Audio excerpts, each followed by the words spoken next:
sad thing is, you cannot fix stupidity. And that's what's happening here. Cognitive dissonance is probably exactly what it is. Is that they've been in the echo chambers for so long, that's all they have. Well, we did it as a society, you know. For how many, even when you're in grade school, and they give you the globe, or they talk about the man on the moon, all the stuff they teach you in grade school, about stuff that I could challenge right now. You know, they teach us a lot of stuff that we hear over and over and over again that we take it for granted. That's what happened. When did the Chinese land on the moon? I have no idea. 2013. Did you ever see the video? No. So the Chinese landed on the moon in 2013, and they released a video for it. But pretty quick, that video was taken down, and they said, no, it's just a joke, because it was so bad. It was so fake. Because they didn't have, you know, Kubrick, you know? Well, that's another discussion. You need a better production staff and better cameras if you guys want to fake this. I don't know if you know very much about the Hermetics, about Hermes, about how they see humanity and the Gnostics and all that. So human beings and the way they see us is we are the temple, we are the highest or the apex. And everything we do is man's pursuit of man's perfection. Nothing to do with God or spirit or creator or the code of DNA that was actually in us. They think they can do better. They're rewriting the DNA. They're rewriting humanity to try to be a better human. And this is transhumanism. And that's the full extent of where it's going into, is transhumanism. And that's why the Neuralink and everything they're doing is part of the transhumanist agenda. It's all part of it. I mean, I could go into this stuff for a long time, but you can track it all back into Hermes and the Gnostics and going into a lot of the way we see ourselves, that we are not special, we're just a rock floating through space, spinning at 1,000 miles an hour and going about 1,000,000 miles an hour towards the center of the universe. There's a bunch of other stuff going on, the vortex calculations and everything else, and how we're spinning. It's an intense calculations, which pretty much proves why we're not doing any of that, you know? But if we're that third rock spinning through the universe, that means nothing, we're just lucky, evolution and all that, then none of this matters.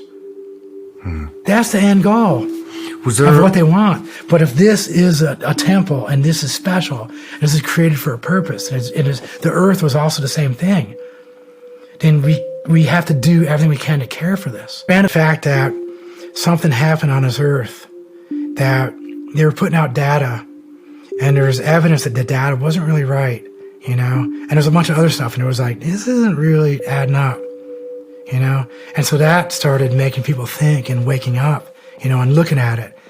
And that's when I talked to you earlier about the apocalypse, you know?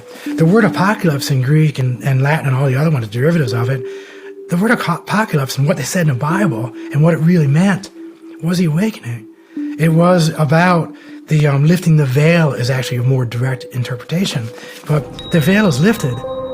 And the veil is lifted right now because of what happened in 2019-20. People are starting to realize what's going on. We see the Rockefellers, who they are. We see Rockefeller, Rothschild. We see Gates. We see all of them. I know what they're doing. And when I see anything to have to do with 33 or One Eye or any of the above, Joaquin, Boaz, all the temple stuff, I know all this stuff because I studied it, you know? I know everything they're doing. And the thing is, it's a very evil agenda. And it's exactly what I said. It's about transhumanism. It's about the human being the top of that pyramid, that there is nothing above us. It's about making us the perfect thing. That's when you have to take Joaquin and Boaz and you have to go to the third, and that's a combination of the two, and that's transgender too. Baphomet. You know who Baphomet is? No, I don't. It's the Lucifer. It's a worship being. You know, all of them. You know, there's an agenda that is so deep and so entwined within all of our societies. There's not very many places on earth that doesn't have this really deep So I'm talking about like an international world deep state.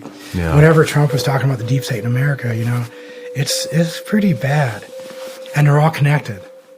And then that's why when you see a picture of President Obama sitting on Bush Sr.'s lap as a kid, that's when you start really seeing that they're all connected. When you see Bush Jr.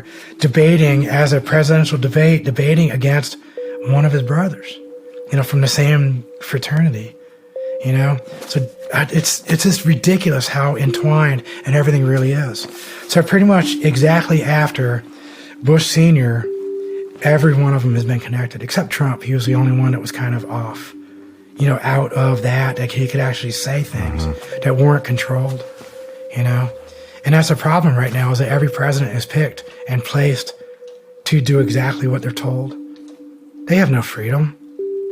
They have to answer exactly to the one person. Yeah. I don't know what you know about the Catholic Church, but there's also a really twisted thing going on inside the Catholic Church. The Library of Alexandria is in the bottom of the Catholic Church. It's not lost. It wasn't burned. That was just cover story. If you go down 4 levels under the Vatican, that's where it's at. But you have to go pretty deep in there. It's all locked up. They won't let anybody in. And we have all the oxidated atmosphere. That's why we had giants. And that's why we also had these giant trees. That's why we had the sequoias. And Joe cut me off on the giants, but you can dig down there. You can see it in the 1800s newspapers. Throughout the 1800s and early 1900s, all around America, farmers were digging up giant bones. And they sent hundreds and hundreds of skulls and all these bones to the Smithsonian. The Smithsonian made a huge apology for losing or destroying all these bones.